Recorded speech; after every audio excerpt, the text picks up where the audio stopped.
والأخوات المشاهدات في وطن الإيمان والحكمة وفي أرض العروبة والإسلام وفي كل مكان. أهلا وسهلا بكم إلى هذه اللحظات المشرقة بأنوار الأمل والثقة والتفاؤل الكبير.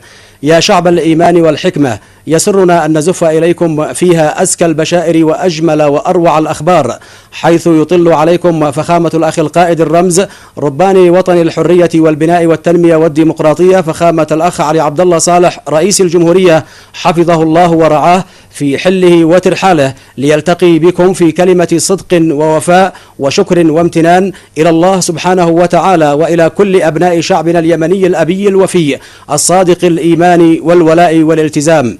يلتقي مع قائده الحكيم الذي ناضل وبذل وأعطى بكل سخاء وشجاعة وبطولة في كل مراحل قيادته للمسيرة الوطنية وفي صناعة وصياغة التاريخ اليمني الجديد، يمن انتصار الثورة اليمنية المباركة ورسوخ الوحدة الغالية المحصنة بالحرية ومكاسب الخير والبناء والتنمية. فخامة الأخ علي عبد الله صالح رئيس الجمهورية يتحدث إليكم.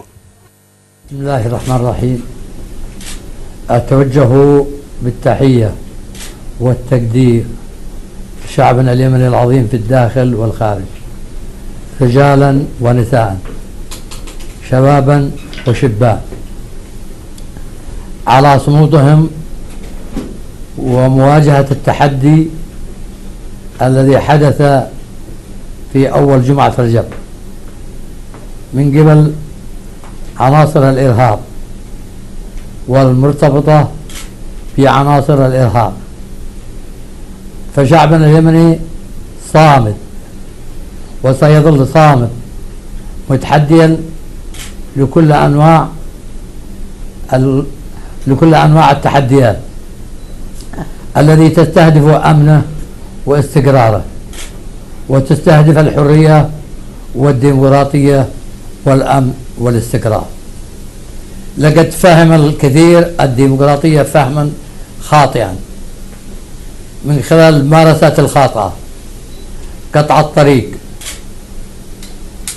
طريق البترول والمازوت والديزل والغاز وإقلاق الحالة الأمنية الذين يطالبون فيها حق الشراكة. نحن نرحب بالشراكة في إطار الدستور، في إطار القانون، نرحب بالشراكة على أسس ديمقراطية. دستور الجمهورية اليمنية الذي قام على التعددية السياسية والحزبية وحرية الرأي والرأي الآخر، ولكن هذا هو الرأي، والرأي الآخر هو الذي يقوم به في هذه الأيام قطع الطرقات وإخافة السبيل وإقلاق عامة الناس. فلا بد من إعادة النظر من قبل كل القوى السياسية وبشكل مسؤول، دون تعاطف أو دون مجاملات، لأنه قام هذا الدستور في ظل نظامين نقيضين، نظام في شمال الوطن ونظام في جنوبه.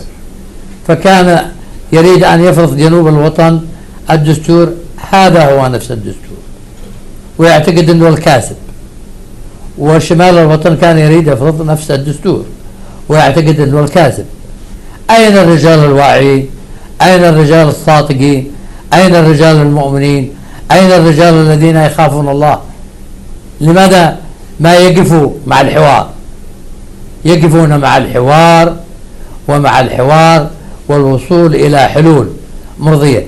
احنا لسنا ضد المشاركة، نحن مع المشاركة، مع مشاركة كل القوى السياسية سواء كانت معارضة أو حاكمة، ولكن على ضوء برنامج يتفق الناس على برنامج يكون هو قاسم مشترك للشعب اليمني، مش كل واحد يفرض رأيه، ولا بحاجة إلى أن كل واحد يلوي ذراع الآخر. هذا مفهوم خاطئ ومفهوم متخلف ومفهوم جاهل. فأكرر التحية إلى شعبنا اليمني الصامد، إلى الرجال والنساء، في كل قرية وفي كل حدب وصوب في الداخل والخارج.